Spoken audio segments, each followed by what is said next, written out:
আসসালামু আলাইকুম, KGN goat farm YouTube চ্যানেলে আপনাকে স্বাগত জানাচ্ছি। যারা আমাদের চ্যানেলে নতুন আছেন অবশ্যই আমাদের চ্যানেলটি সাবস্ক্রাইব করুন। ছাগল পালনের প্রায় 1000টিরও বেশি ভিডিও আমাদের চ্যানেলে দেওয়া আছে। সেই ভিডিওগুলো দেখে আপনি অনেক কিছুই শিখতে পারবেন, জানতে পারবেন ছাগল পালন সম্বন্ধে। আজকে আমরা এসেছি ঝাড়গ্রাম জেলার গোপীবল্লভপুরে। এখানে বেশ কিছুদিন আগে একটি বাণিজ্যিক ছাগলের খামারে আমরা ছাগল দিয়েছিলাম। সেখানে আমরা ভিজিটে এসেছি, ছাগলগুলো চেক করব কেমন আছে না আছে। এবং এখানে আপনারা দেখতে পাচ্ছেন বিভিন্ন ধরনের ঘাস লাগানো হয়েছে, যেটা ছাগল পালনের ক্ষেত্রে খুবই গুরুত্বপূর্ণ বিষয়। আমরা বলি আগে আপনারা সব থেকে প্রথমে উঁচু জমি নির্বাচন করুন, তারপরে ঘাস লাগান, তারপরে সেট তৈরি করুন, তারপরে প্রশিক্ষণ নিন, দেন তারপরে আপনারা ছাগল কিনবেন। অনেকেই থাকে ছাগলের খাবার দাবারের ব্যবস্থা না করে ছাগল কিনে নেন এবং অবশেষে আগামী 3 থেকে 6 মাসের মধ্যে ওনার ফার্ম বন্ধ হয়ে যায়। তো যার কারণে এখানে দেখছেন প্রচুর পরিমাণে ভুট্টা, বাজরা, ধনচে এই ধরনের বিভিন্ন ঘাসগুলো বা গাছগুলো লাগানো হচ্ছে। এই জব গাছের বীজটি আমরাই দিয়েছিলাম, দেখতে পাচ্ছেন কত সুন্দর হয়েছে। এই যে দেখুন, এই যে এই জব ঘাস কিন্তু ছাগল খুবই পছন্দ করে এবং খুব সুন্দর ঘাস এগুলো, দেখতে পাচ্ছেন কচি নরম ঘাস। এগুলো কিন্তু যে কোনো ছাগল খুবই অনায়াসে খেয়ে নেবে। এছাড়াও প্রচুর পরিমাণে ভুট্টা গাছ লাগানো হয়েছে। একদিকে ভুট্টা বড় হয়ে গেছে, আরেকদিকে লাগানো হয়েছে, সেগুলো আস্তে আস্তে বড় হবে। এই ভুট্টাগুলোকে কেটে তাকে সাইলেজের ব্যবস্থা করা হবে। সমস্ত কিছু মেশিনপত্র এখানে নিয়ে আসা হয়েছে। তো এখানে কিছু সমস্যা হয়েছে, সেই সমস্যার কারণে আমরা ভিজিটে এসেছি এবং সেগুলো কি কারণে হয়েছে সমস্ত কিছুই জানাবো। তো একটি কমার্শিয়াল বা বাণিজ্যিক ছাগলের খামার যখনই আপনারা শুরু করবেন, সেখানে আস্তে আস্তে করে কিছু না কিছু সমস্যা আসবে এবং সেগুলোকে সমাধান করার পরে আপনি কিন্তু সফলতা অর্জন করতে পারবেন।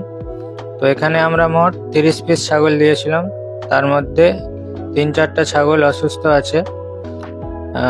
এখানে এসে আমরা যে জিনিসটা দেখতে পেলাম যে ছাগলের যে বিষ্ঠাগুলো বা পায়খানাগুলো হয় সেট থেকে যেগুলো নিচে পড়ে যায়, সেগুলো প্রতিনিয়ত পরিষ্কার করা হয় না বা 1-2 দিন ছাড়া পরিষ্কার করা হয়। তো এটি আপনারা করবেন না। ছাগলের বিষ্ঠা প্রত্যেক দিন আপনারা নিচটা পরিষ্কার করে চুন এবং কপার সালফেট বা তুতে একসঙ্গে মিশিয়ে ছড়িয়ে দিবেন, এতে করে ভাইরাস ব্যাকটেরিয়ার আক্রমণ কম হবে।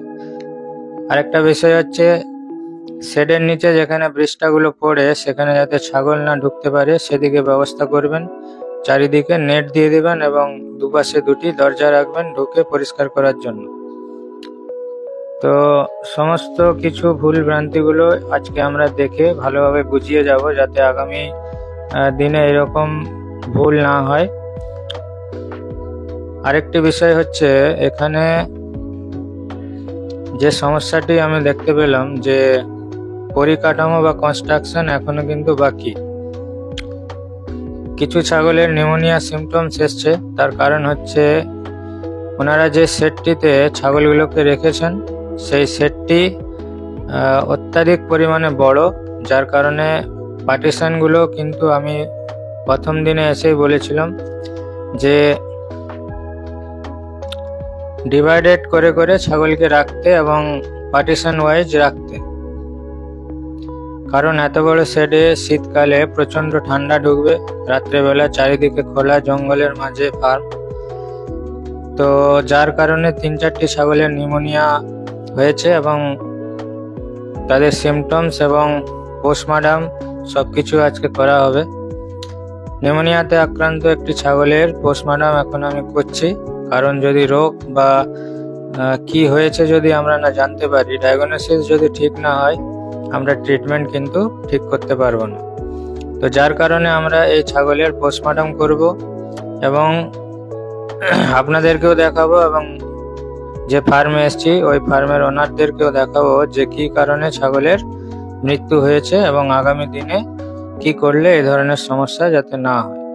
তো ভিডিওটি অবশ্যই দেখতে থাকুন, কারণ এই ধরনের ভিডিও ইউটিউবে খুবই কম পাওয়া যায় ইউটিউবের গাইডলাইন অনুযায়ী এই ধরনের ভিডিও দেওয়া কিন্তু খুবই রিস্ক, চ্যানেল বন্ধ হয়ে যেতে পারে। তাও আমরা আপনাদের জন্য এরকম ভিডিও নিয়ে আসছি, কারণ আপনারা ছাগল পালনে যাতে অভিজ্ঞ হন। দেখুন এর লাঞ্চটা দেখুন, মানে মারাত্মক আকারে লাঞ্চ কিন্তু খারাপ হয়ে গেছে, যেটা নিউমোনিয়ার সিমটমস দেখতে পাচ্ছেন। ফুসফুসের অবস্থা দেখুন এবং বুকে জল জমে গেছে। তো এর পাশাপাশি ছাগলটি প্রেগন্যান্সি ছিল কিনা সেটাও আমরা দেখাচ্ছি আপনাদেরকে। দেখুন আমরা এই ইউটেরাস কাটলাম, দেখুন বাচ্চা বেরিয়ে আসলো। এটা হচ্ছে ফিটাস, 3 মাসের ফিটাস। 4 ইঞ্চি এর লেন্থ আছে, 4 ইঞ্চি। তো 4 ইঞ্চি যখনই লেন্থ আসবে ভাববেন যে এটা 3 মাসের ফিটাস। দেখুন আরেকটা আমরা প্লাসেন্টা থেকে আরেকটা ফিটাস বের করছি, দেখতে পাচ্ছেন প্লাসেন্টার ভিতরে। এই ফিটাসটি মানে টুইন প্রেগন্যান্সি ছিল, 2টো বাচ্চা ছিল পেটের মধ্যে। তো আমরা যে ছাগলগুলো দিয়েছিলাম এবং তার যে রেকর্ড বা যে ডেটা শিট দিয়েছিলাম তাতেও কিন্তু এই ছাগলটি প্রেগন্যান্ট বলে উল্লেখ ছিল। তো সেটাই ওনাদেরকে দেখালাম।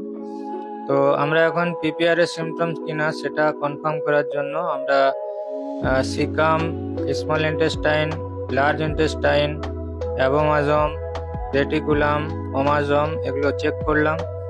সবগুলো একদম প্রপার ওকে আছে, কোনো রকম কোনো সমস্যা নেই। তার সাথে সাথে দেখতে পাচ্ছেন রুমেনও একদম ঠিক আছে।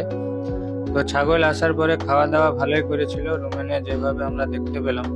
তো এর যে সমস্যাটি হয়েছে, একে ঠান্ডাজনিত কারণে রেসপিরেটরি ট্র্যাক ইনফেকশন বা ফুসফুসের সংক্রমণ সেটা হয়েছে, এবং যার কারণে এর কিন্তু শ্বাসকষ্টের কারণে মৃত্যু হয়েছে। যেহেতু ফুসফুস একদমই নষ্ট হয়ে গেছে, তাই শ্বাসকষ্টের কারণে মৃত্যু হয়েছে। তো নিউমোনিয়া হচ্ছে ব্যাকটেরিয়াল ইনফেকশনের কারণে হয়। স্ট্রেপ্টোকক্কাস, স্টেফাইলোকক্কাস এই ধরনের কিছু ব্যাকটেরিয়া আছে যেগুলো ছাগলের মধ্যে ফুসফুসের সংক্রমণের ফলে ছাগলের কিন্তু মৃত্যু হয়। তো যে ছাগলগুলো